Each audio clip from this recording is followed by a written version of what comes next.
I see a little silhouette of a man. Scaramouche, will you do the fandango? Thunderbolt and lightning, very, very frightening me. Galileo, Figaro. Magnifico! I'm just a poor boy, nobody loves me. He's just a poor boy from a poor family, sparing his life from this monstrosity. Easy come, easy go, will you let me go? Bismillah, no, we will not let you go. Let him go! Bismillah, we will not let you go. Let him go! Bismillah, we will not let you go. Let me go! We'll not let you go. Let me go! We'll not let you go. Let me go! Oh, mamma mia, mamma mia! Mamma mia, let me go! Beelzebub! Les mines de Gavà són importants pels seus 6.000 anys d'antiguitat, situant-se entre les més antigues conegudes. Les anomenades mines prehistòriques de Gavà estan constituïdes per un conjunt de galeries de mina, essent les més antigues d'Europa, ja que es varen començar a excavar aproximadament fa 6.000 anys i la seva explotació es va perllongar durant més de 1.000 anys. L'objectiu principal d'aquesta gran explotació minera va ser l'extracció d'un mineral de color verd, anomenat variscita, el qual era utilitzat majorment per confeccionar joies. Aquestes mines són singulars, donada la complexitat de les seves estructures i el fet de ser les úniques de variscita, un mineral ornamental, com hem dit, que s'ha trobat entre els altres jaciments neolítics de l'oest d'Europa. També tenen gran importància derivada degut al potencial informatiu dels seus replens, que són les restes i materials arqueològics que es varen recuperar durant les excavacions i al ser estudiats, fet que va permetre apropar-se al context mediambiental i socioeconòmic de la mineria durant el Neolític, ajudant a comprendre el motiu pel qual es varen fer aquestes mines. La comparació entre la variscita d'aquestes mines i la de les troballes d'elements ornamentals fets a altres punts d'Europa van possibilitar entendre algunes de les rutes comercials que ja travessaven el continent en aquelles èpoques. Aquestes mines de Gavà es varen obrir en els cims i pendents de les muntanyes de la cadena litoral. Són muntanyes baixes, és a dir, entre 40 i 200 metres sobre el nivell del mar i amb suaus pendents. Cal recordar que les primeres elevacions del massís del Garraf està al llindar entre aquest massís i el pla del litoral, just al sud de la desembocadura del riu Llobregat. Des del Parc Arqueològic de les Mines de Gavà, avui coneixerem detalls de 6.000 anys enrere de l'aparició abans dels minerals, d'un producte molt especial, la variscita. D'això ens en parla l'Assumpció. Avui ens trobem a les mines, al Parc Arqueològic de les Mines de Gavà, i veiem que s'han fet unes excavacions aquí, s'ha trobat unes mines de l'època del Neolític que ens ha servit molt, sobretot als arqueòlegs, per fer uns estudis en el que realment, a més de trobar el producte de la mina, també s'han trobat altres restes arqueològics per poder datar i per poder estudiar bé aquell període del Neolític en aquesta zona de la costanera de les costes de Garraf, aquí a Gavà. I paral·lelament, com dèiem, a l'aparició d'aquest producte es va descobrir també una ruta, un mercadeig, que hi havia un itinerari comercial en què es feia l'intercanvi, es practicava ja l'intercanvi, oi? Sí, parlem de l'Europa, però això ja és molt antic. O sigui que en aquella època del Neolític es va estudiant el contingut d'aquestes mines i el mineral aquest que es diu variscita, de color verd, doncs s'ha pogut establir uns circuits europeus en el que es feia un intercanvi, a més del mineral aquest d'aquí per poder mercadejar i després amb uns circuits a la resta d'Europa. Aquí principalment ja estaven aquests pobladors, ja estaven assentats aquí en aquest assentament i era això, principalment el que és la ramaderia i el cultiu juntament amb la mineria. La població, de quin nombre estem parlant? Podríem parlar fins a 100 persones, però màxim. L'àrea minera supera les 200 hectàrees, és a dir, l'equivalent a 280 camps de futbol. Del conjunt es coneixen prop de 100 bocamines, punts d'accés i de sortida de material extret. Geològicament estan formades per pissarres d'uns 420 milions d'anys d'antiguitat. Com es va descobrir? El descobriment de les mines prehistòriques de Gavà va ser a principis de la dècada dels anys 1970, quan a resultes de l'inici d'unes obres per urbanitzar i edificar el barri anomenat de Can Tintorer, nom que ve de la masia que hi ha just al costat, a la part nord del poble de Gavà, es van descobrir les mines. Les obres, que van destruir una part del conjunt miner, van deixar a la vista unes obertures en la roca del terreny.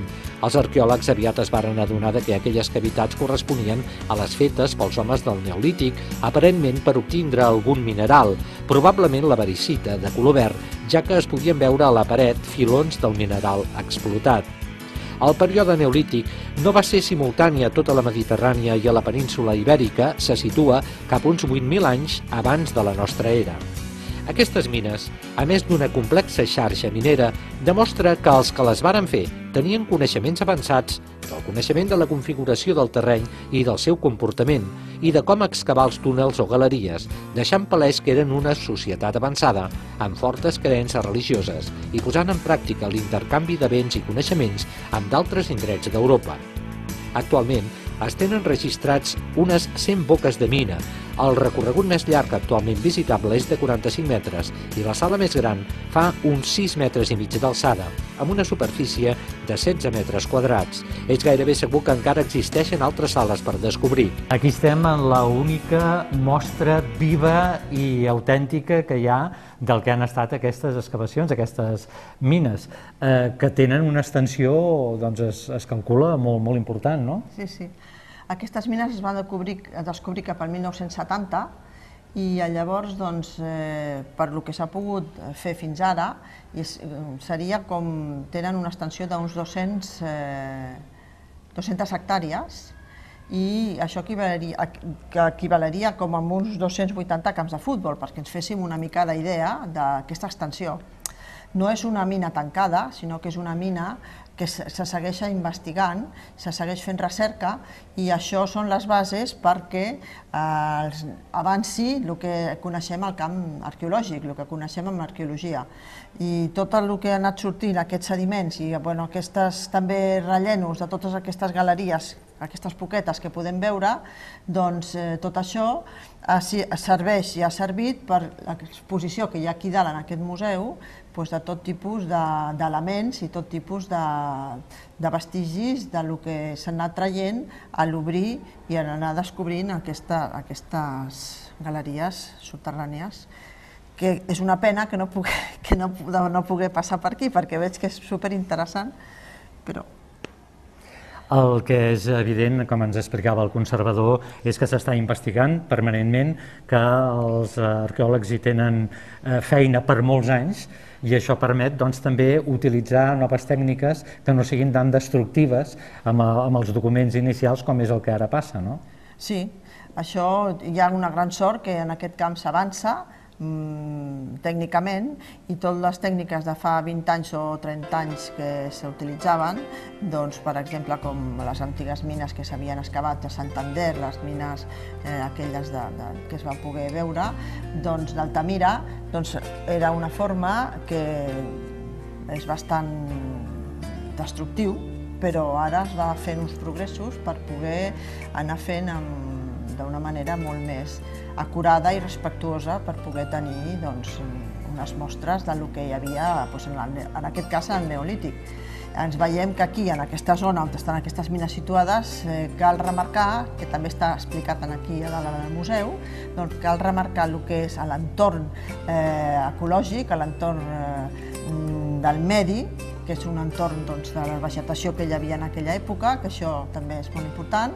Després també hi ha una altra banda que explica la tecnologia, amb quina tecnologia es va extreure aquest material de la varicita en aquell moment i com era la vida d'aquestes persones, i després la banda destinada al ser humà, que és també això, els intercanvis, les relacions que hi havia entre les persones, la família, els grups, les tribus, i És una forma molt interessant per poder transmetre això a les noves generacions, que si no tampoc no sabran res.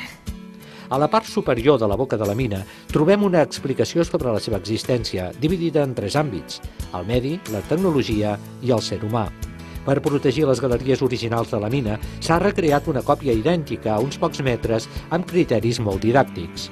I ens trobem ara el que és el que en diuen la mina, la galeria didàctica, que és una reproducció enorme, molt ben feta, poc il·luminada, això sí, perquè acompanya més a l'ambientació pròpia, ja que que no es podrien fer visites per raons de seguretat i de manteniment, oi? Sí, per preservar la mina original, que és la que acabem de filmar aquí ara mateix, doncs que són unes galeries de pissarres de 420 milions d'anys, llavors s'ha volgut fer aquesta mina testimoni aquí, una mina per explicar exactament com funcionava aquella del costat, que fins ara es tenen datades com unes 100 galeries aquí de l'original, i aquí en aquesta veiem també les marques que s'han pogut també reproduir exactament com les d'aquí, l'original, les marques per extreure el mineral i també les vetes de varicita reproduïda també per demostrar exactament com era en aquell moment aquestes galeries i aquest sistema de mineria aquí, a Gavà. Varicita de color verd, però que va acompanyada també del negre, no? Sí, és com una guia, no? Com un... Així, no sempre sortia la varicita, i llavors se seguien unes vetes negres que sabien que això portaria a trobar la varicita seguint aquestes senyals negres. També és un mineral que acompanyava en la varicita. I perseguim la fidelitat de la reproducció, com deies, les marques del pic, fins i tot, de tal com treballaven, com es treballava, no? Com es treballava, i també s'han trobat eines que estan exposades aquí al museu d'aquella època per picar aquestes mines d'aquestes pissarres. I també estan exposats diferents elements contemporanis que es havien trobat en aquella època, no? L'època que treballaven aquí. Sí, clar, com hem dit, hi ha sediments i a l'excavar s'ha trobat de tot, s'ha trobat ossos, s'ha trobat, també es veu trossos d'eines, sílex, juntament amb mostres de la varicita, que és el mineral per excel·lència d'aquí. Perquè estem parlant d'una època en què la vegetació, el conreu, era ja font d'alimentació, de proveïment. Ja no era tant la caça, ja havia passat. Sí, la caça havia passat, això vol dir que ja no eren nòmades, perquè sempre s'associa en aquell període del Neolític i el període, parlant d'aquesta prehistòria, sempre s'associa la caça amb la gent que són nòmades, van d'un lloc a l'altre seguint la caça que necessiten.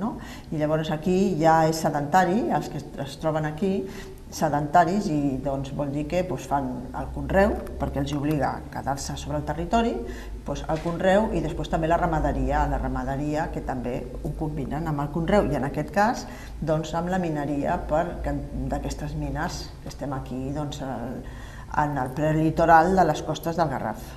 La dimensió del jaciment, com hem dit abans, és d'unes 200 hectàrees. En la seva restauració i adaptació a la visita, en els casos en què la roca i les parets i sostres de les cavitats mineres han perdut solidesa, es consoliden amb mètodes moderns de la mineria i enginyeria. S'utilitzen també anclatges metàl·lics per subjectar els blocs de roca en perill de despreniment.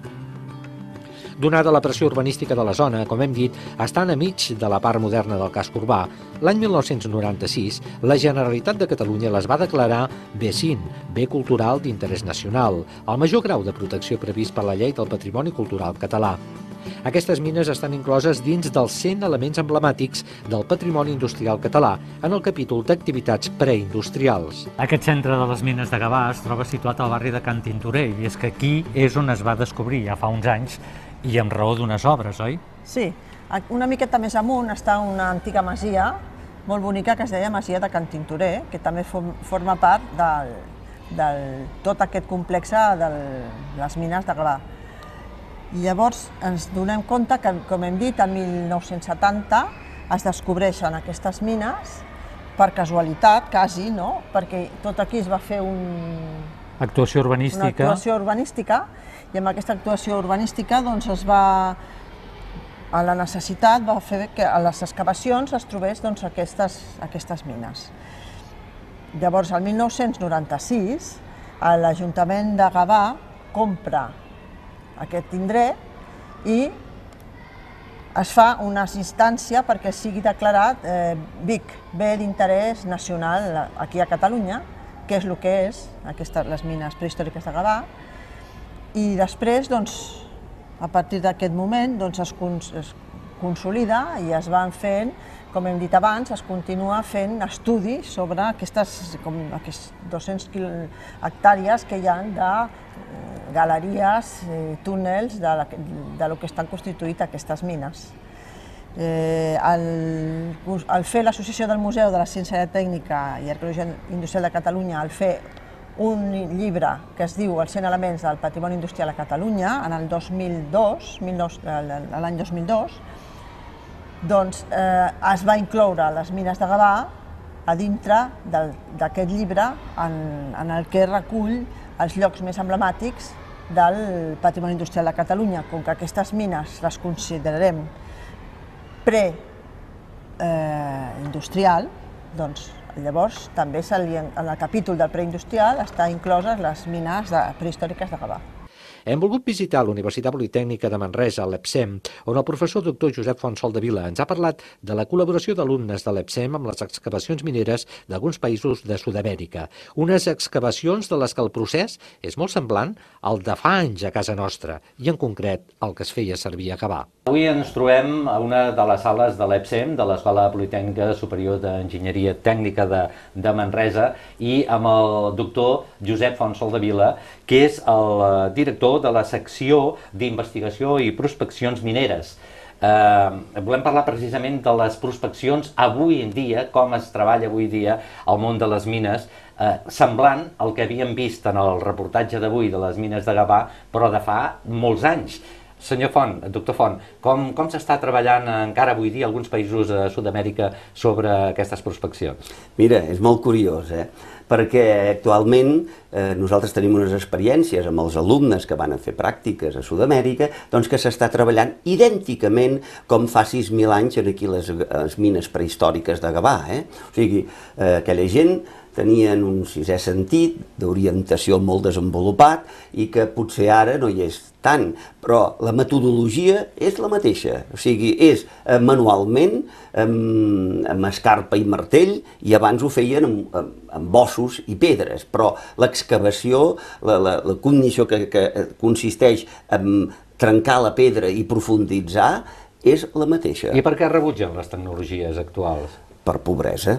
O sigui, per descomptat que a Sud-amèrica hi ha mines canadenques, mexicanes, d'altres llocs, i que són capdavanteres i són molt modernes, però això és la minoria. Llavors hi ha unes mines molt precàries que ho fa gent sense coneixements i amb pobresa pràcticament absoluta. I d'on ve la relació del departament amb aquests països i quina és l'aportació que hi fan?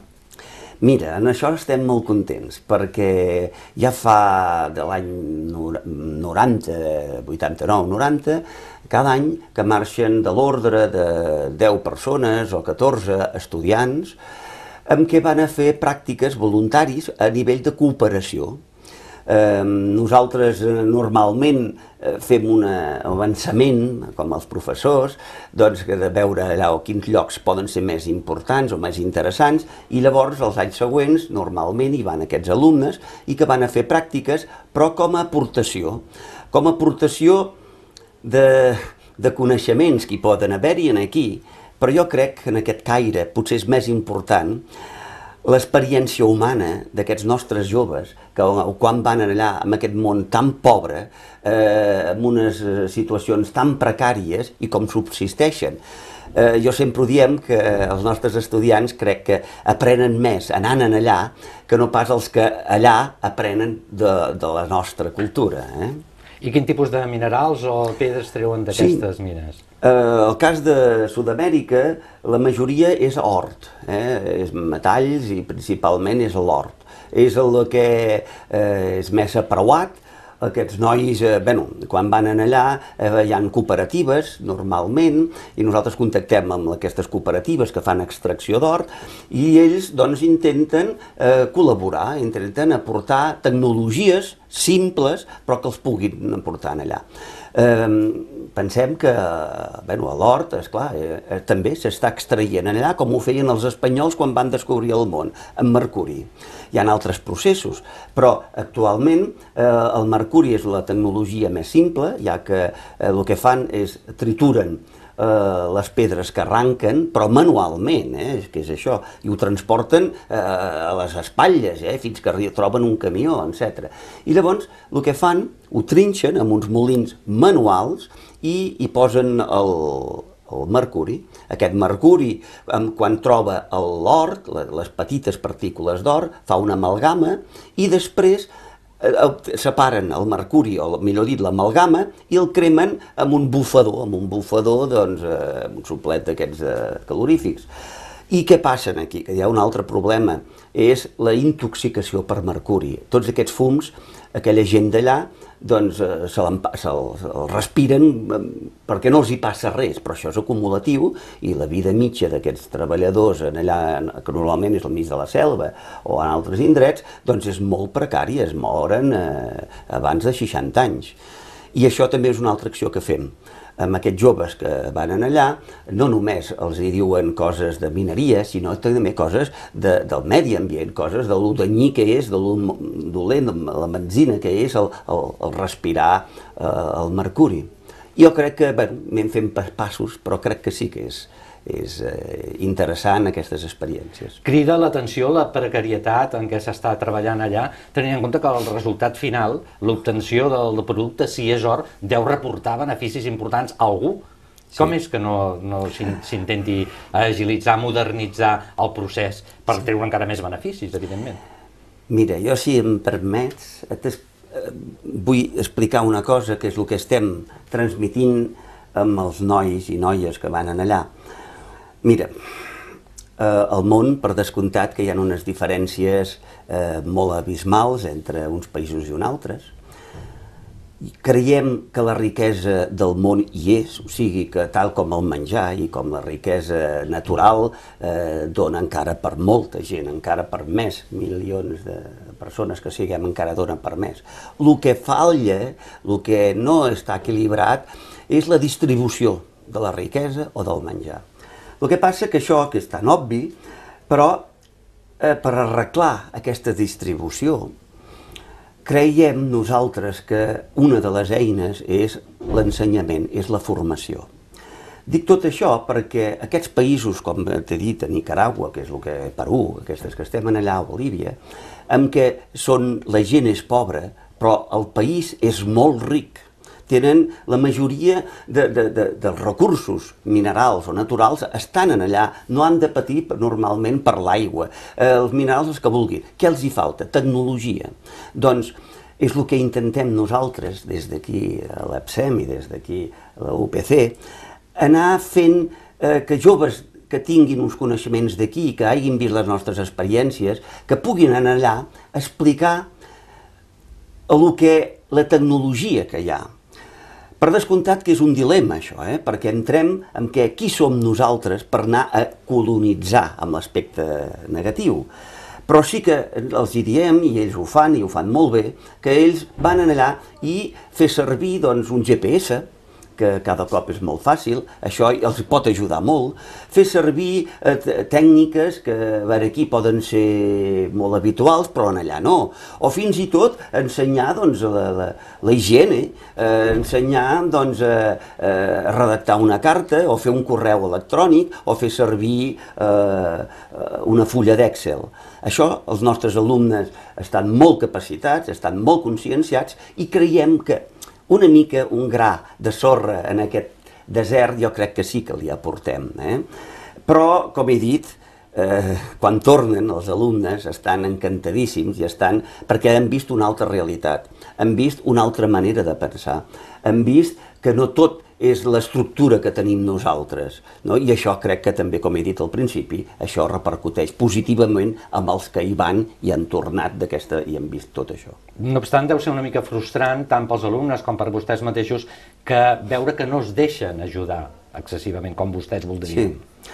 Bueno, es deixen ajudar, sí. El que passa que ells el que volen són diners. I ells, quan anem a Sud-amèrica i anem a ensenyar-los doncs, moltes coses, ells sí, però explicarem un exemple. Per exemple, a vegades que els hi porten cascos, ulleres, guants, doncs, i quan hi van l'any que ve, el següent any, hem vist que ja no ho tenen, que s'ho han vengut. No? O sigui que la qüestió crematística és el que és curiós, perquè estan en unes situacions molt precàries, molt, molt. Però nosaltres creiem, per això, que aquestes ajudes que fem és ensenyar a pescar més que donar-los els peixos. I la propera setmana parlarem dels Premis Bona Plata que concedeix cada any l'Associació del Museu de la Ciència i la Tècnica i d'Arqueologia Industrial de Catalunya.